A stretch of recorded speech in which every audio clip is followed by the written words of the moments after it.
Howdy folks, this is Bravo 19083. It's been a while. I'm back. It's probably been 3-4 years since you saw that video of me bugging out. I hope you laughed because I sure did too. I've looked back now and I've been prepping rock solid day to day for a good 3-4 years, and I look back and saw this video and I'm like, oh my goodness, who is this idiot? And I'm not deleting the video. I encourage y'all to watch it again. If you haven't seen it, go ahead and watch. And this is a what not to do video. I started prepping 6 months before I made that video. I had no idea what I was doing. I had a local surplus store, stuff was cheap, so I just went bananas and watched a lot of videos, and I did got on the survivalist boards a ton, which if you're new, don't get on there. It's a mistake. It is a mistake. You're running into mall ninjas and couch commandos and all these things that you don't want to deal with. And so yeah. So let's break down the video real quick. I'm going to critique the crap out of myself because it is a what not to do video. I've learned a lot. What we're going to start with, one thing that was a good starter idea, it wasn't a complete process, was a good idea, is I did have a empty duffel bag stuck in the top of my pack that was for the express purpose of running to the pantry, filling it up, and going. If you had to bug out in under 5 minutes, you can't take the whole pantry with you, which now I realize there's very few circumstances where you honestly have to bug out in under 5 minutes.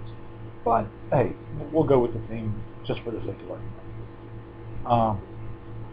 But having that pack was helpful. Having it with my Alice pack now doesn't make any sense. It would have been much more intelligent to have a couple of those in the pantry to just grab, fill up, and go. So it was a mistake, but it was starting to go the right way. Another thing I did approve of, or I do approve of now, is the bag full of water. There needs to be a lot more water storage than that. Oh my goodness, I can't believe I had that little, but I did. But anyway, having that pack full of water, you can hydrate from that instead of your camelbacks or canteens or whatever. So if it does come down to being on foot, that is handy. But my goodness, you need more water than that. Holy crap. Big mistake. You can't see because the resolution on the camera was very low, but I had rifle magazines on the vest. I had shotgun ammunition on the pack. That forces me to carry 2 long guns. Good night, that pack was heavy.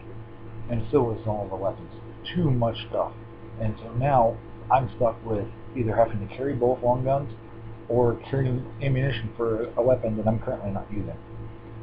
Waste of time. Huge waste of time. Nowadays I've learned to not carry rifle ammunition or long gun ammunition in my pack. I actually go with just handgun ammunition because I always have my handgun. If you want to carry a long gun, carry the ammunition independently in its own pack, like say a bandolier or something to that effect, and then you can stick that in your pack, carry it with you if you decide to carry a long gun, but you're not stuck with ammo for a gun you're not carrying. Now you're just carrying some weight. Sucks.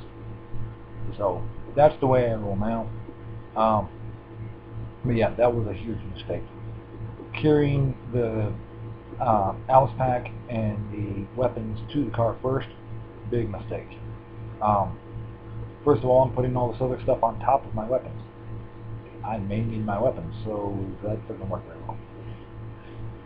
So put it all by the door, and then when you go out, take it all at once. Or if you do have to take the food or water out first, yeah, I have a kid. He can just sit in the house, looking out the window inconspicuously, and keeping an eye on the place. If something pops off, hey Dad, somebody's coming by your car. Okay, I can go handle it. Or anything to that effect. I have the wife over there. Obviously, she wouldn't be running the video camera on a real bug out. So, guns and ammo, obviously not first. That was another huge mistake. Another big thing I have against this video is pretty much all the preps were put in the car. That's not how I roll anymore.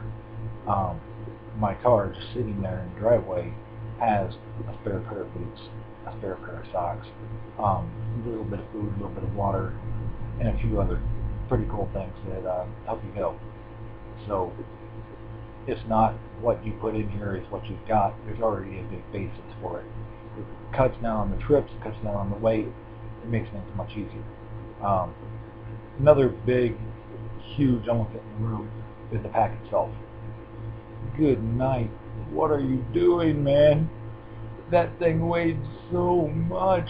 It was so heavy and huge and cumbersome. It was a joke. Get rid of this crap. I've been rucking from that day to this. I've been going longer distances, carrying more weight, going through cities. You can't carry that big, god-awful pack through the city. People are going to look at you in a big way. So obviously, I've cut down on weight, designs, styles. The tactical vest I did get rid of. It wasn't a bad idea if you can conceal it. If you can conceal it and you feel comfortable with it, that's what you want. It's not necessarily a bad idea, but the way I was doing it was a little off. So that's there. But big suggestion. I'm trying to keep this video short, so I'm gonna cut up quick. But big suggestion is take your gear and go camping. I try to do this as often as I can. Take a piece of paper and pencil. It's very, very important. Write down what you've never pulled out of packs. Write down what you use daily. Write down what, man, if I just had this, things would be so much easier. Or if you had to run home and grab some supplies, what were they? And those things that you never use, take them out of your pack. See how it goes. That thing that you think you really need, carry it with you next time and see if it's actually usable or not, or if it was just theory. So try these things. My pack's dropped in so much weight, and it's going to drop a lot more weight here in just a couple of days. But tons of things have changed from that day to this. And I'm going to be doing a lot of videos soon, pardon me, about what to do and what not to do. The myth for the early prepper, you just started, don't just fall into the myth. Common misconceptions, bug out bag. I'm by no means an expert or a master, but I have been toting that bag around a lot. And so I know what's needed and what's not, at least for myself. Maybe it'll help you. So that's it for now. I'm out. As soon as I can get